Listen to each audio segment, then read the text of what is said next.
We've all seen the cute products, and we've all seen the memes. If you whine, I whine, or mommy's special juice, or mommy's sippy cup.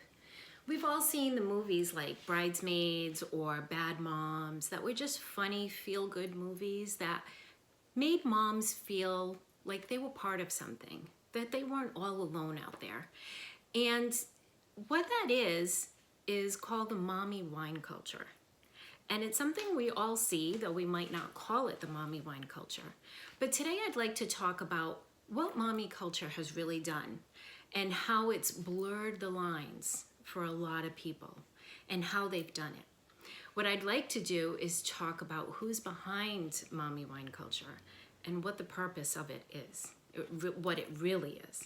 So with that, I wanted to tell you a little bit about myself. I, like many, am a mom.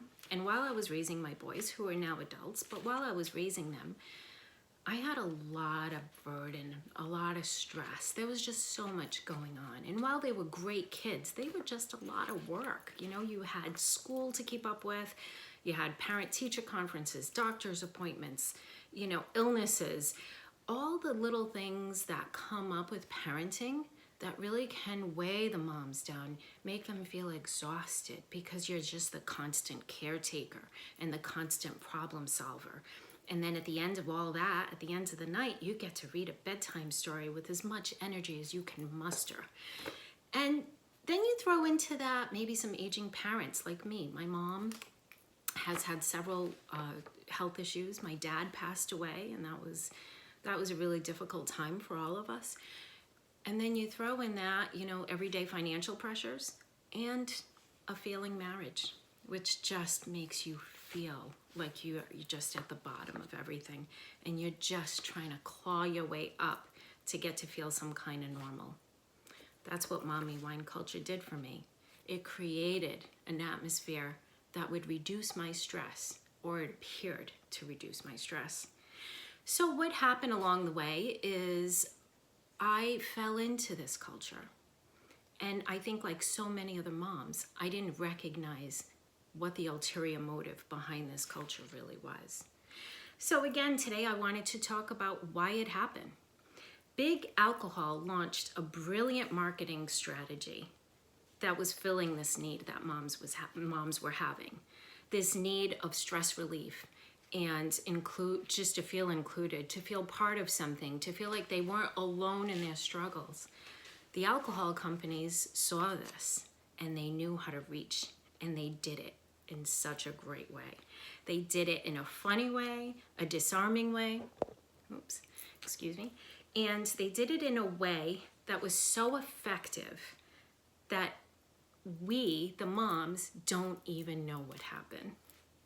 So as we think about this, my thesis for today is that the mommy wine culture enters a mom's life empathizing with her difficulty.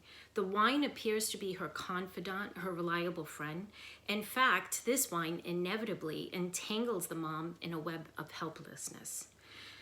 Wine becomes an addiction, creating a whole new set of problems that the mom didn't even know existed. So I would like to demonstrate how Big Alcohol recognized the opportunity to benefit the unfortunate situation that was happening in American culture. Mothers in the United States were under extreme pressure, like we just talked about, to care for their children and families while trying to build their careers. Alexa, stop. As a matter of fact, while I'm trying to do this speech, I have a call coming in, my battery's dying, and Alexa's speaking to me. So it doesn't stop just when you raise your kids. But back to today's speech. Big alcohol marketing companies, again, as I said, are targeting moms to increase sales by promising stress relief in a bottle. And Big Alcohol recognized that they could increase their sales, possibly even double their sales, by targeting moms and women. And the reason why this was happening is because most of the consumers of Big Alcohol's products were men. And so they knew there was a whole market out there that they haven't tapped into. And that was the fuel behind the mommy culture. So moms today, again, as we said, are stressed and overwhelmed, looking for ways to manage their anxiety. They're trying to balance their careers and all the high demands, and the rest and the stress relief seem to be non-existent.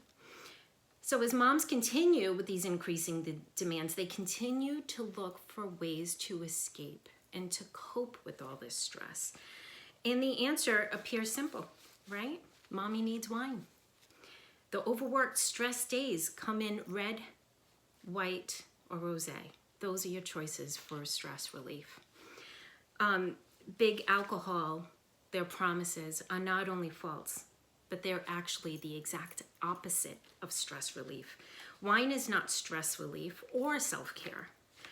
Wine is an addictive substance that can lead to illnesses and danger.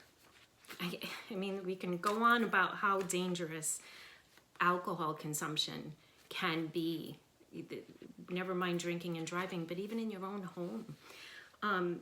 Self-care is caring and nourishing for your body, not poisoning and damaging your body. That's the opposite. So alcohol is not self-care, it's self-destruction. While wine is not good for your health, it leads to long-term long-term illnesses and crippling stress. So you go from one stress level to the next stress level to an even deeper stress level.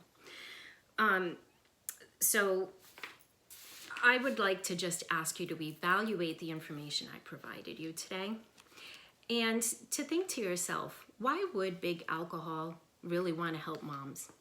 What's in it for them? Are they really looking to help American culture?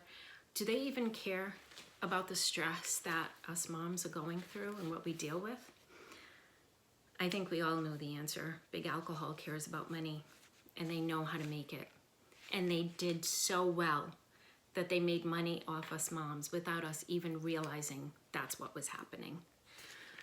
We all thought it was innocent, but what it did is it blurred the lines of alcoholism, and it put us moms in a very dangerous spot. So while the memes are funny, and social media is funny, and the movies, I still watch Bad Moms. I think it's such a great movie, but I see the ulterior motive behind it. I see what they're doing with the alcohol movement and what must have gone into building that kind of thing. So by pretending to be the solution, they're actually creating bigger problems for us. So most moms don't enter the mommy wine culture believing they're going to end up with a whole new problem, with the problem of alcoholism. Yet many do.